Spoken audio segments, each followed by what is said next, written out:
Now, this very first session this morning, folk, I want to deal with foundational concepts. So that is, we're going to look at some projects and case studies. The importance, why is project management important?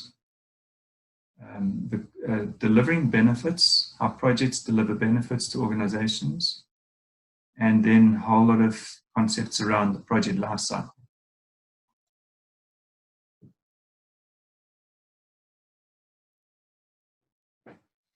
A project, right, now here is a definition from the PMBOK of a project.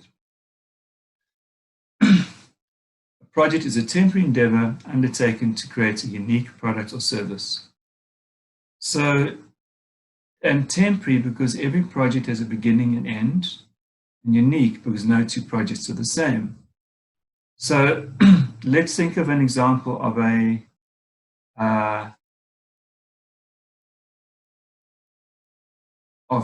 clothing distribution and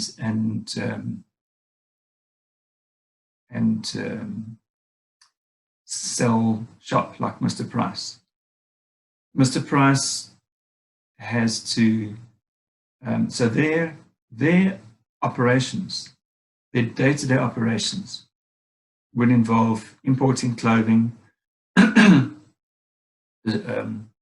warehousing it, distributing it to their various suppliers, and then managing the shops for sale to customers, everything that goes around that. That's their day-to-day operations.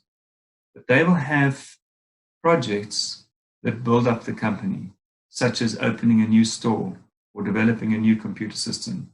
Each of those projects has two things that differentiates it from the day-to-day operations of running Mr. Price. One is each project is temporary. It has a beginning and end point, like building and opening a new store. Once it's done and handed over, it's finished. The project is over. And each project is unique. No two projects are the same. Every store will be different. There'll be a different site that's built on, a different design, and possibly different project team, and so on and so on. I'm sure you can identify from your own projects how every project is temporary, every project is unique. Something that the PMBOK refers to a lot is what is the end result of a project. It's either a product, a service, or a result. So a product is a tangible product, which is, if you're in engineering, as most of us are, or construction, it's a building or infrastructure, or maybe if you're in IT, it's a computer system. A service is, well, here's some examples. An invoicing system, safety or quality control systems in a factory, or HR services such as salaries and payroll.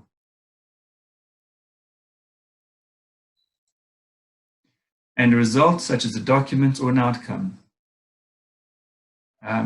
So an example of this would be on a research project that produces an outcome, which is new knowledge, and a document, which is the research report. Or organizational change projects. So one type of organizational change project is setting up new project management processes and procedures. I've run several projects like that for clients. Or another, the other kind of organizational change project is where companies come in, consultants come in, they charge obscene amounts of money, and they set up a new organization organigram, new positions and roles and responsibilities for staff. They recommend promotions and retrenchments and so on. So organizational change projects lead to a result. So a project can create a product, service, or a result.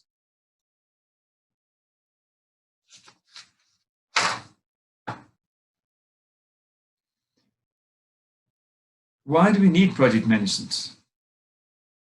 Well, here are some typical stats on project performance. And you will see many statistics like this if you do a bit of internet research.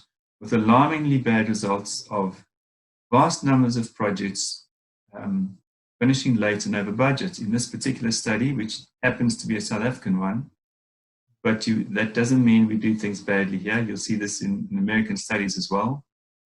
Only 23% of the projects finished on budget and 32% on time. That's pretty bad.